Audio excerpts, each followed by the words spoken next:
তুমি কি জানো, বিজ্ঞান বলছে রোজার সময় আমাদের ব্রেন সবচেয়ে বেশি ফোকাসড ও কার্যকর থাকে, কিন্তু বেশিরভাগ মানুষ সেটা কাজে লাগাতে পারে না। তুমি কি রমজানে পড়তে বসলে ঘুম ঘুম অনুভব করো? মনে হয় কিছুই মাথায় ঢুকছে না? রোজার সময় কিভাবে পড়াশোনায় মনোযোগ বাড়ানো যায় সেটাকে জানার জন্য ভিডিওটা শেষ পর্যন্ত দেখো। এই ভিডিওতে এমন 5টি কৌশল বলবো যা তোমার ফোকাস 200% বাড়িয়ে দিবে। 1. সঠিক সময় বেছে নাও। সারাদিন ক্লান্ত থাকার দরকার নেই। রোজার মধ্যে 2টা সময় সবচেয়ে পারফেক্ট।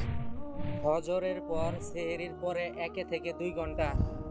এই সময় ব্রেন সবচেয়ে ফ্রেশ থাকে।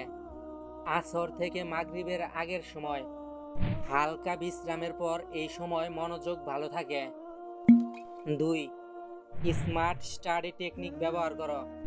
তুমি যদি বইয়ের এক লাইন পড়তে পড়তে ঘুমিয়ে পড়ো, তাহলে স্টাডি মেট পরিবর্তন করো। প্রমোডোরো টেকনিক: 25 মিনিট পড়ো, 5 মিনিট ব্রেক নাও। অ্যাক্টিভ রিকল: পড়ার পর নিজের ভাষায় বলার চেষ্টা করো, এতে বেশি মনে থাকবে। 3. খাদ্য অভ্যাস ঠিক করো।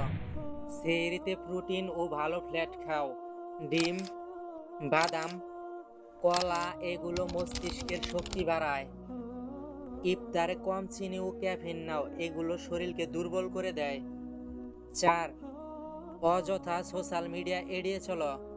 তুমি হয়তো ভাবছ একটু রিলস দেখি, তারপর পড়তে বসব একটু, কিন্তু এই কখন যে 30 মিনিট হয়ে যায় টেরও পাও না। অপট্রিক্যাল ব্রেন হ্যাক: পড়ার সময় মোবাইল সাইলেন্ট বা ফ্লাইট মোডে রাখো।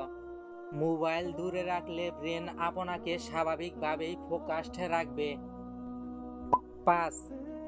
ইবাদত এবং দোয়াকে কাজে লাগাও। রমজান মানেই শুধু ক্ষুধা সহ্য করা না, এটা এক ধরনের মানসিক ট্রেনিং।